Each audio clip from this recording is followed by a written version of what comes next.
અમારી પહેલી ફરજ છે કે સાચો બનાવ તો ઈજા પામનાર નવનીતભાઈ કહી શકે.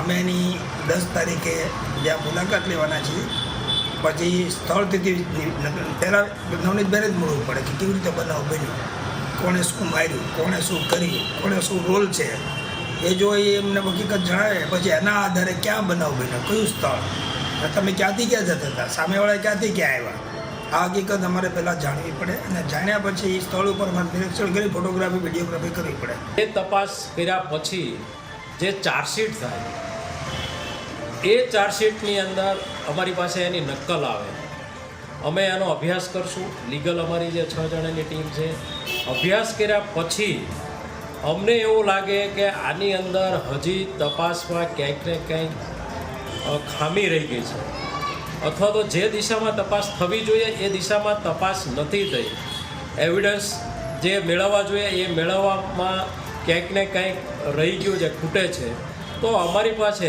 એટલે કે ફરિયાદી પાસે ઘણા બધા વિકલ્પ કાયદામાં છે. એ કોર્ટને અરજી આપી શકે છે. એક પૂર્વ નિયોજિત કાવતરું છે જે અગાઉથી ઘડવામાં આવેલું હતું પ્લાનિંગ સાથે.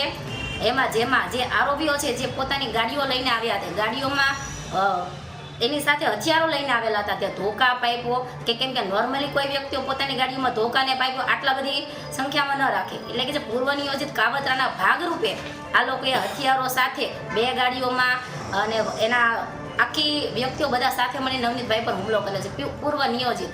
હવે આમાં જે મારવાવાળા જે આરોપીઓ છે તે પકડાયા છે, પરંતુ જે મુખ્ય જે કાવતરાખોર છે કે જેની સંડોવણી છે તે તપાસમાં કઈ રીતે બહાર આવે તે અમારે જોવાનું છે.